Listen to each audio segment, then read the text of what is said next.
31/10 आएगा यहाँ पर, फिर क्या आएगा यहाँ पर 32/10 आएगा, फिर क्या आएगा यहाँ पर 33/10 आएगा, फिर क्या आएगा यहाँ पर 34/10 आएगा, फिर क्या आएगा 35/10 आएगा, फिर क्या आएगा 36/10 आएगा, फिर क्या आएगा 37/10 आएगा, फिर 40/10 आएगा लास्ट में।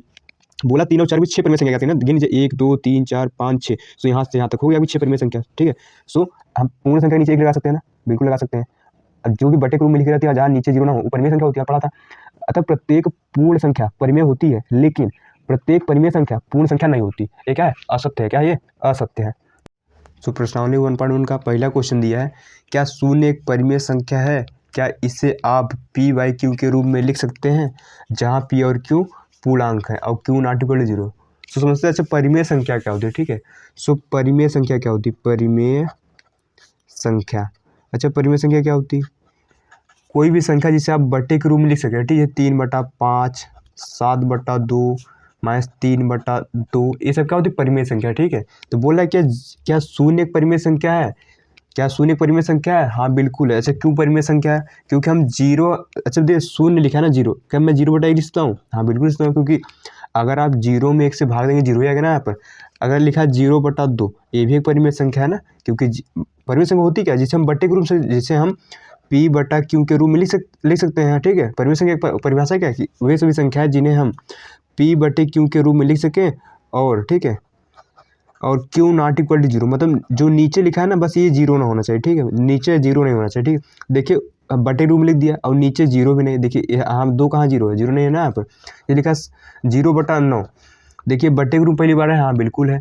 नीचे वाला 0 है, नीचे वाला 0 नहीं, 0 नीचे वाला तो 9 है, अतः परिमेय संख्या है, ठीक है। तो 0 क्या है? एक परिमेय संख्या है, ठीक है। इसे हम p/q के रूप में लिख सकते हैं। लिख देंगे हाँ शून्य एक परिमेय संख्या है, परिमेय संख्या है। फिर बोला क्या इसे आप p/q के रूप में लिख सकते हैं, मतलब बटे के रूप में लिख सकते हैं? सिंपल फंडा है, ठीक है। हाँ बिल्कुल लिख सकते हैं। जैसे 0/1, 0/3, 0/9, 0 कुछ भी, ये सब क्या है? हमने बटे के रूप में दिया, ठीक है। अगला बोला लिख सकते हैं जहाँ p और q पूर्णांक है, हाँ p और q पूर्णांक। अच्छा पूर्णांक क्या होता है? पूर्णांक को पता होगा, ठीक है। पूर्णांक क्या होते हैं?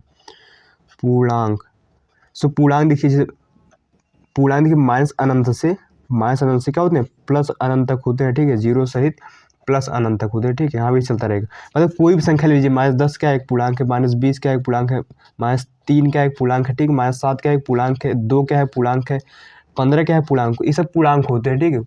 पूर्णांक पूर्णांक पूर्ण अंक पूर्णांक, ठीक है। हाँ तो क्या जहाँ p/q क्या पूर्णांक हो? हाँ बिल्कुल पूर्णांक है। देखिए 0 पूर्णांक होता है, 1 भी पूर्णांक होता है, ठीक है। 0 पूर्णांक, 3 पूर्णांक, सब पूर्णांक ही हैं। और फिर बोला q नॉट इक्वल 0, मतलब जो नीचे लिखे हैं, नीचे मतलब नीचे कौन कौन लिखे? 1 3 9 लिखा है, ये 0 है नहीं है ना, अतः लिख दिया बस हो गया। हाँ लिख देंगे जहाँ q नॉट इक्वल टू 0, देखिए हाँ 1 है 3 है 9, ये 0 बराबर है नहीं है ना, अतः हमारा पहला क्वेश्चन कंप्लीट होता है। 0 एक परिमेय संख्या होती है, इसे हम बट्टे के रूप में लिख सकते हैं। और जहाँ q नॉट इक्वल टू 0, मतलब नीचे वाला 0 नहीं, सिंपल फंडा है, ठीक है। सो अगला क्वेश्चन देखते हैं, ठीक है इसका। सो अगला क्वेश्चन दिया 3 और 4 के बीच 6 परिमेय संख्या ज्ञात है। सो बहुत इजी क्वेश्चन, देखिए बोला 3 और 4 के बीच 6 परिमेय संख्या ज्ञात है, ठीक है। कहोगे 3 और 4 के बीच कहाँ कोई संख्या थी ना, लेकिन नहीं, दो संख्याओं के बीच अनंत संख्या होती है, ठीक है। और दो संख्याओं के बीच अनंत परिमेय संख्या होती है। तो लिखा बोला 3 और 4 के बीच 6 परिमेय संख्या ज्ञात करनी, कुछ मतलब यहाँ लिखे 3, यहाँ लिख दिया 4, ठीक है। यहाँ कोने में ऊपर नीचे कर दीजिए 10 से गुणा, ऊपर नीचे कर दीजिए 10 से गुणा, ऊपर नीचे 10 से गुणा, क्योंकि भाई देखिए अभी 3 है, देखिए 10 से 10 कट गया, 3 बचा ना, 4 4 कट, शायद 10 से 10 कटा तो 4 बचा ना यहाँ पर। अब देखिए कितना हो गया यहाँ पर, ये हमारे पास हो गया यहाँ पर 30/10 हुआ ना, बिल्कुल हुआ। एक ही हुआ 40/10 हुआ, बिल्कुल हुआ, ठीक है। अब देखिए 30 के बाद क्या आता है? 31/10 आएगा यहाँ पर, फिर क्या आएगा यहाँ पर 32/10 आएगा, फिर क्या आएगा यहाँ पर 33/10 आएगा, फिर क्या आएगा यहाँ पर 34/10 आएगा, फिर क्या आएगा 35/10 आएगा, फिर क्या आएगा 36/10 आएगा, फिर क्या आएगा 37/10 आएगा, फिर 4/10 आएगा लास्ट में। बोला 3 और 4 के बीच 6 परिमेय संख्या ज्ञात करनी ना, गिन लीजिए 1 2 3 4 5 6। सो यहाँ से यहाँ तक हो गया अभी 6 परिमेय संख्या, ठीक है। सो हम ऐसे कर सकते हैं, ठीक है। इसका सेकंड नियम भी, ठीक, उसको देखते हैं। जैसे बोला कि 3 और 4 के बीच 6 परिमेय संख्या ज्ञात करनी, कितना ज्ञात करना है? 6 परिमेय संख्या ज्ञात करना ना। तो उसमें आप एक जोड़िए, कितना हो गया यहाँ पर? ये 7 हो गया ना। अब 7 हो गया ना, आप देखिए क्या था, यहाँ 3 था, यहाँ क्या था 4 था ना। अब ऊपर नीचे क्या किससे गुणा करेंगे? 7 से गुणा कर दीजिए, ठीक है। ऊपर नीचे किससे गुणा करेंगे? 7 से। सो जितनी परिमेय संख्या बोला उसमें एक जोड़ देंगे, फिर जो जोड़ने पाएगा उसका ऊपर नीचे गुणा करा देंगे। यहाँ कितना आएगा 7 तिरिक 21/7 आएगा यहाँ पर। एक ना 7 चौक 28 बटा यहाँ पर कितना आएगा 7 आ गया। अब देखिए 21/7 बट क्या आएगा 22/7 आएगा। फिर क्या आएगा यहाँ पर 23/7 आएगा। फिर क्या आएगा यहाँ पर 24/7 आएगा। फिर कितना आएगा 25/7 आएगा। फिर कितना आएगा 26/7 आएगा। फिर 27/7 आएगा। फिर 28/7 लिखे यहाँ पर। सो गिन लीजिए 1 2 3 4 5 6, जो 6 परिमेय संख्याओं के लिख दिए। 3 और 4 के बीच 6 परिमेय संख्या कौन कौन, 22/7, 23/7, 24/7, 25/7 और 26/7 और 27/7। ठीक है। सो आप ऐसे भी कर सकते हैं, ऐसे भी कर सकते हैं। ठीक है। सो ये वाला ईजी आप हमेशा ये लगाइए। ठीक है। सो अगला क्वेश्चन देखते हैं इसका। सो देखिए एकदम आसान क्वेश्चन बोला 3/5 और 4/5 के बीच 5 परिमेय संख्या ज्ञात करनी। ठीक है। सो हमें 3/5 और 4/5 के बीच हमें 5 ठो क्या करनी है, परिमेय संख्या ज्ञात करनी। कैसे करेंगे, यहाँ लिखे 3/5 और यहाँ लिख दिए कितना, यहाँ लिख दिए 4/5। कोई दिक्कत नहीं, बस पहला काम क्या, ऊपर नीचे 10 से गुणा, ऊपर नीचे क्या करेंगे हम 10 से गुणा कर देंगे। ठीक है। ये कितना हो गया यहाँ पर 30/50 हुआ यहाँ पर। एक नंबर यहाँ पर 40/50 हो गया। अब देखिए 30/50 बच क्या आएगा सर 31/50 आएगा। फिर क्या आएगा 32/50 आएगा। फिर कितना आएगा यहाँ पर 33/50 आएगा। फिर कितना आएगा यहाँ पर 34/50 आएगा। फिर कितना आएगा 35/50 आएगा। फिर कितना आएगा यहाँ पर 36/50 आएगा। फिर यहाँ 37 38 आएगा। फिर लास्ट 40 आ जाएगा। ठीक है। लेकिन हमें ज्ञात कितनी करनी है, हमें 5 ठो करनी है ना। तो गिन लीजिए 1 2 3 4 5। सो इतनी ही संख्या आ जाएगी। ठीक है। यहाँ पर सो 3/5 और 4/5 भी कितनी है, सो इतनी परिमेय संख्या आ सकती है। ठीक है। या फिर आप पिछला वाला रूल भी लगा सकते हैं। ठीक है। सो 5 बोला है ना क्या था निकित, 5 एक जोड़ के ऊपर नीचे गुणा करिए, कैसे करते हैं। ठीक, लिखा 3/5, यहाँ लिखिए 4/5। सो परिमेय संख्या कितनी याद करनी है, हमें 5 याद करनी है। तो लिखिए यहाँ 5, उसमें जोड़िए 1, हमेशा ही जोड़ते हैं। ठीक है। जितनी संख्या बोले उसमें एक जोड़ दीजिए, कितना 6 आएगा ना। अब 6 से ऊपर नीचे कर दीजिए गुणा, 6 से ऊपर नीचे क्या करेंगे गुणा कर देंगे। यहाँ कितना आएगा 6 तिरिक कितना वहाँ पर 18/5 30। इधर कितना हुआ 6 चौको 24, नीचे कितना है 30 है। अब देखिए 18/30 बच क्या आएगा 19/30 आएगा। फिर 19/30 बच क्या आएगा 20/30 आएगा। फिर कितना आएगा 21/30 आएगा। फिर 22/30 आएगा। फिर 23/30 आएगा। फिर 24/30 लिखे यहाँ पर। समय 5 कितने याद करनी, 5 याद करनी है। देखिए मिलेगा ना 1 2 3 4 5। सो इतनी संख्या होगी इसके बीच में।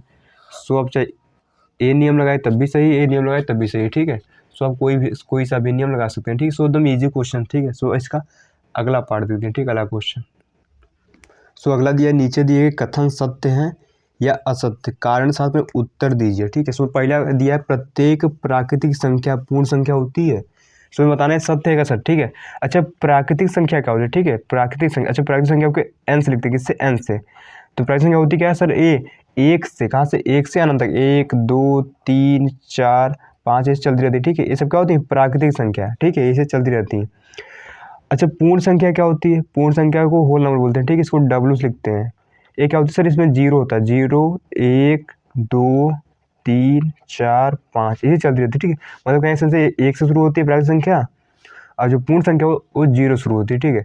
सो मैं बताना क्या प्रत्येक प्राकृतिक संख्या पूर्ण संख्या होती है, मतलब क्या पूरा ही प्राकृतिक संख्या एक पूर्ण संख्या होती है, बिल्कुल होती है। क्यों, क्योंकि देखिए अगर ध्यान देखेंगे पूरा प्राकृतिक संख्या इस पूर्ण संख्या के अंदर ही तो आ रही है ना यहाँ पर, पास हो ना यहाँ पर, मतलब ज़्यादा तो यही है, मतलब ये वाला पूरा इसमें आ रहा है ना, अतः सत्य है। ठीक, ये क्या है कथन, एक कथन सत्य है हमारा, नहीं सुनना है।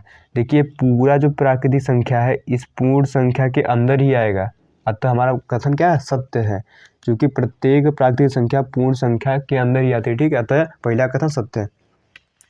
सो इसमें दूसरा का दिया है, बोला कि प्रत्येक पूर्णांक एक पूर्ण संख्या होती है। अच्छा पूर्णांक क्या होता है, पूर्णांक को इंटीजर बोलते हैं, इसको लिखते हैं जेड से। अच्छा पूर्णांक होता है क्या, ये सर माइनस अनंत से, कहाँ से, माइनस अनंत से। ठीक है। प्लस अनंत तक जाता है, जैसे माइनस का हो गया 3, माइनस का 2, माइनस का 1, 0, फिर क्या 1 2 3 ऐसे चलता रहता है। ठीक है। अब पूर्ण संख्या क्या होती है, पूर्ण संख्या वही क्या होती है, 0 से होती है, 0 1 2 3 4 5 ऐसे चलती रहती है। ठीक है। ऐसे अनंत तक चलती रहती है। ठीक है।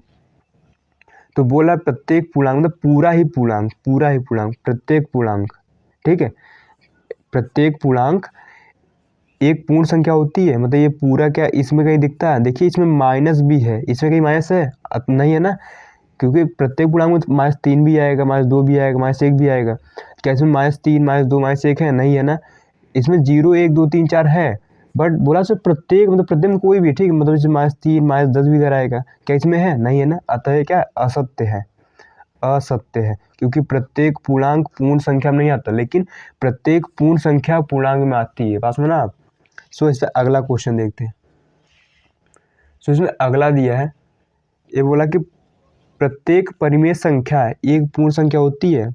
प्रत्येक परिमेय संख्या पूर्ण संख्या होती है। अच्छा, परिमेय संख्या क्या होती है? परिमेय संख्या, परिमेय संख्या सर ये क्या होती है? सर बट्टे वाली कोई भी संख्या, जैसे 1/2, 7/3, -5/2, -8/3, ये सभी क्या होती है? चलती रहती है, ठीक है, ये भी चलती रहती है। ये सभी क्या होती है? परिमेय संख्या होती है। तो बोला क्या प्रत्येक परिमेय संख्या पूर्ण संख्या होती है। अच्छा, पूर्ण संख्या क्या होती है? पूर्ण संख्या अभी देखा तो होल नंबर डबल लिखते हैं, ठीक है, पूर्ण संख्या इसको। अच्छा, परिमेय संख्या क्यों से लिखते हैं? ठीक, पूर्ण संख्या, पूर्ण संख्या, पूर्ण संख्या को लिखते हैं डब्ल्यू से, इसको लिखते हैं किससे? क्यों से, ठीक है।